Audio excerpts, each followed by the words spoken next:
Maidin Malgrave, good morning to you all. Cé Cuig Will Shiver Maidin Show. How are you getting on this morning? Good, I hope.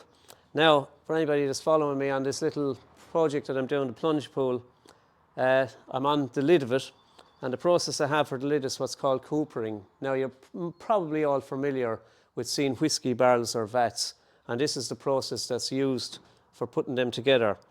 Now, sometimes we come to woodworking and you'll notice that a lot of stuff is either machined completely, or CNCs have come in to do a lot of the work that is done in modern practice. However, there are times when you're doing bespoke work, especially when you're doing bespoke work, where you have to have the hand skill sets in order to produce the goods.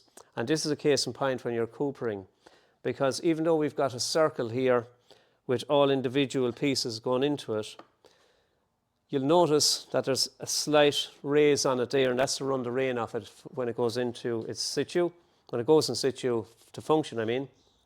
So we've got to cooper it, and what that means is we've got to angle it upwards, and what that does is it changes the angle on the edge ever so slightly from 90 degrees in this case, and the higher you lift it, the more the angle changes. Now, the only way to do that, and the only way to finish that accurately, is with a sharp hand plane and to be able to assume the angles. So you have to be able to have the bench skill sets in order to do a project like this, or to do the work like this to finish off. So every piece that you see there has to be finished by hand and has to be tapered in by hand, and it's done with X amount of pieces around there. There's 18 pieces or 24 pieces in there as you see it, and we would have to finish it like that. Each piece is individually planed on both sides.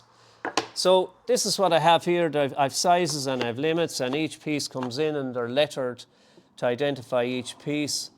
So these are all hand planed to get the finish I require, and they come to a certain limit, and the last one then is just wedged into position, so I can pull them forward. There's some of these I haven't just glued yet, and we'll pull them up there, but these all pull into position and they give a nice tight fit. Now the last one that will be pushed in there will wedge them all together. So I've done it in a couple of sections there overnight, and every joint here is literally rub jointed.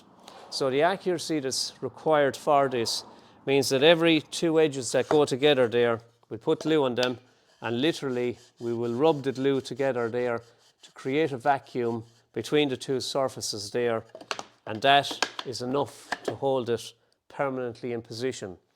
Now it requires extremely good hand skills in the use of the plane in order to get a seamless edge joint the whole way around. So not alone are you looking at a face angle, but you're also looking at an edge angle. So it requires a little bit of skill, a little bit of play, and obviously an extremely sharp set plane to do the work. And you're using hand-eye coordination quite a lot when you're doing handwork like this to finish.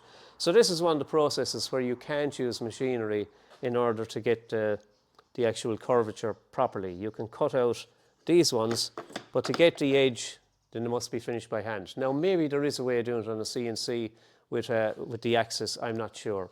But this is my preferred method, and this is the only method I've ever used when I've been doing coopering work. And once you get used to it, it's quite fast. So when I say fast, once you're skilled with the hand plane there, you whip around it pretty quickly. So I use my chop saw again for that, for cutting the fillets. And in this case, there's 24 in total. And these are all glued together. Leave that overnight then, and we'll come back then. We have to do a central piece to go over here, capping. One final point.